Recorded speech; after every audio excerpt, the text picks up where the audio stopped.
Welcome back to આ new blog. કેમ છો તમે બધા? આશા કરું છું તમે બધા સ્વસ્થ છો, તંદુરસ્ત છો, મોજમાં છો, લાઈફ એન્જોય કરી રહ્યા છો.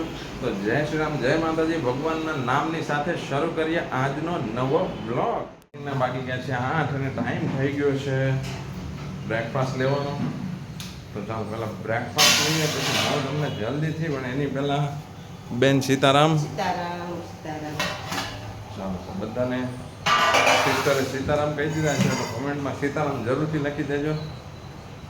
અને અમારા ભાણિયાભાઈની એક્ઝામ થઈ ગઈ છે પૂરી નીટની, પણ અમારા સિસ્ટર એવું કહેતા હતા કે બધા છોકરાને એક્ઝામ થોડી ડિફિકલ્ટ ગઈ છે. બહુ સારું પેપર નથી ગયું, કેમ કે બહુ ડિફિકલ્ટ હતું, ક્વેશ્ચન બધા બહુ ડિફિકલ્ટ હતા. એટલે પણ જોઈએ છે શું રિઝલ્ટ આવે છે. જોકે ભાણિયાભાઈ મહેનત તો આખું વર્ષ ફૂલ જોશમાં કરી છે, અને દિવસ રાત લગભગ 3 કલાક જ સૂતો હતો. આપણે સમીરભાઈ કેટલી કલાક સૂતો હતો રોજ? 2 થી 3 કલાક જ સૂતો હતો ને. બાકી તો ફૂલ ટાઈમ મહેનત જ કરી છે ને. તો આટલી બધી મહેનત કરી છે નીટમાં, તેમ છતાં પણ બહુ એવું ખાસ એવું પેપર નથી ગયું. એને નહીં, જે બીજી ત્રીજી ટ્રાયવાળા હતા એમને પણ બહુ ડિફિકલ્ટ ગયું છે. તો થાય એવું, હવે મહેનત ચાલુ રાખવાની છે. બાકી નીટની એક્ઝામ ક્લિયર કરીને ગવર્મેન્ટ કોલેજમાં એડમિશન લેવું છે, તો એની તૈયારીઓ ફરી પાછા કરીશું. જો આ નીટની એક્ઝામમાં રિઝલ્ટ સારું નહીં આવે તો, બાકી ફર્સ્ટ ટાઈમમાં ક્લિયર થઈ જશે તો એઝ યુઝ્યુઅલ રનિંગ આગળનું સ્ટેપ લેવામાં આવશે. અને મેડમ થઈ ગયા છે રેડી. મેડમજી જય સિયારામ, જય સિયારામ. જય માતાજી, જય કષ્ટબંધન દેવ, સીતારામ બધાને. ચાલો, હવે તો મેડમે પણ સીતારામ કહી દીધા છે, તો કમેન્ટમાં જરૂરથી સીતારામ લખી દેજો. ટાઈમ થઈ ગયો છે બ્રેકફાસ્ટ લેવાનો, તો પહેલાં બ્રેકફાસ્ટ લઈ લો, પછી મળું તમને પાછું જલ્દીથી. મોર્નિંગ બ્રેકફાસ્ટ લઈ લીધું છે, ટાઈમ થઈ ગયો છે ઓફિસ જવાનો, તો મળું છું તમને પાછો જલ્દીથી ઓફિસથી આવીને. તો વિડીયોમાં એન્ડ સુધી જોડાયેલા રહેજો.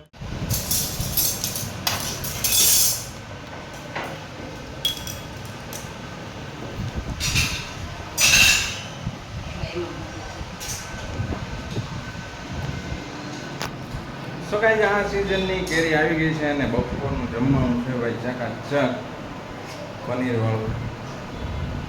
પનીર છે કે પનીર પંજાબી સબ્જી છે, મસ્ત ધમધકતી ગરમીમાં. તો ચાલો પહેલાં લંચ લઈ લઈએ. વાગી ગયા છે 12:30. લંચ લઈને મળું પાછો બહુ જલ્દીથી. વિડીયોમાં એન્ડ સુધી જોડાયેલા રહેજો. લંચ લઈ લીધું છે, ટાઈમ થઈ ગયો છે ઓફિસ જવાનો.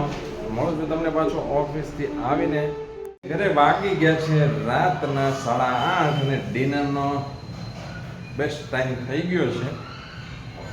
અને આજે પડ્યો છે પૂરજોશમાં વરસાદ, અને વાતાવરણ થઈ ગયું છે એકદમ ઠંડુ. અને પહેલાં વરસાદની માટીની સુગંધ પણ જોરદાર આવતી હતી. તો તમને બધાને આમ તો જોકે ન કહેવાય, વર્ષા ઋતુ મુબારક તો ન કહેવાય, કેમ કે કમોસમી વરસાદ છે. અને આ વરસાદની અંદર ઘણા બધા લોકોને નુકસાની થઈ હશે. જેમ કે આપણે શિવકથાનું આયોજન થયું છે. ગિરિબાપુ જે શિવકથા વાંચે છે, તો કેનાલ રોડ પર ગિરિબાપુના મુખારવિંદમાંથી શિવકથા સાંભળવા મળવાની છે. પણ અત્યારે ગઈકાલે નહીં, પરમ દિવસે બધું સેટઅપ કર્યું હતું, તો પરમ દિવસે રાતના પવન એટલો હતો તો બધું ઉડી ગયું. પછી માંડ સેટઅપ કર્યું, અને ગઈકાલે પોથીયાત્રા નીકળી. જો તમે એ ન જોયો તો જઈને જરૂર જોઈ લેજો. જબરદસ્ત પોથીયાત્રા હતી શિવગણો સાથે. અને આજે પાછો વરસાદ આવ્યો છે, અને ત્યાં ઓપન ગ્રાઉન્ડમાં કથાનું આયોજન છે. કોઈને ખબર ના હોય ને કે કમોસમી વરસાદ આવી જશે, આવો બધો સારો એવો વરસાદ આવી જશે, એટલે ઓપન ગ્રાઉન્ડમાં હતું. ઉનાળાનો ટાઈમ છે, તો ગ્રાઉન્ડ ઓપન રાખેલું, જેથી કરી કોઈને ગરમી ન થાય, થોડો પવન આવે, ઠંડક રહે. અને સાથે સાથે આપણે યોગી ચોકમાં પણ શિવકથા ચાલુ છે. ત્યાં આજે વિવેક સાંચલા અને અપેક્ષા પંડ્યા આવવાના હતા, આપણે પણ ત્યાં જવાનું હતું. પણ હવે વરસાદનું આયોજન થઈ ગયું છે, એટલે કંઈ નક્કી નહીં કે આયોજન કેવું સારું રહે કે વિખાઈ જાય.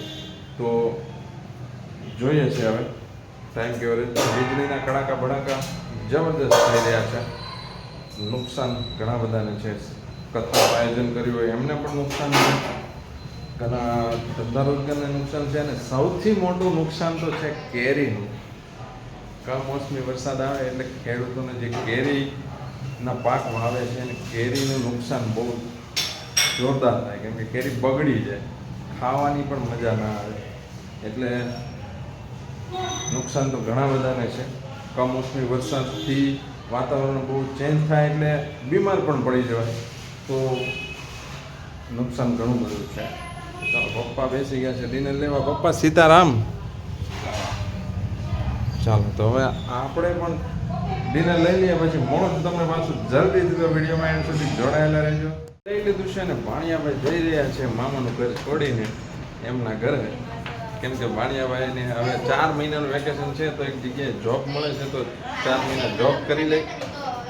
મહેનતુ ભાણિયાભાઈ છે, મહેનતુ, એટલે બીજા છોકરાને જેમ નથી કે 4 મહિના આરામ કરી લે, મજા કરે, જોબ કરી લે, એના મમ્મી પપ્પાને મદદરૂપ થાય ફાઇનાન્શિયલી, અને જે ફીના ઊભા થાય છે તો વિચારધારા સારી છે, હોવી જોઈએ. દરેક બાળકની અંદર જિજ્ઞાસા આવી હોવી જોઈએ. તો ચાલો હવે ભાણિયાભાઈને મૂકવા જઈ રહ્યા છીએ, તો મૂકીને આવું, પછી મળો તમને જલ્દી. આજના માટે આટલું જ. મળીએ છીએ ફરી પાછા આવતીકાલે નવા એક બ્લોગ સાથે. તો ત્યાં સુધી હસતા રહો, મુસ્કરાતા રહો, ખુશ રહો, લાઈફ એન્જોય કરતા રહો. Thank you so much for watching this video. જો તમને બ્લોગ પસંદ આવ્યો તો બ્લોગને લાઈક કરો, કમેન્ટ કરો, શેર કરો, અને ચેનલને સબસ્ક્રાઈબ કરીને બેલ નોટિફિકેશન ઓન જરૂરથી કરી દેજો. તો જય શ્રી રામ, જય માતાજી, બાય બાય.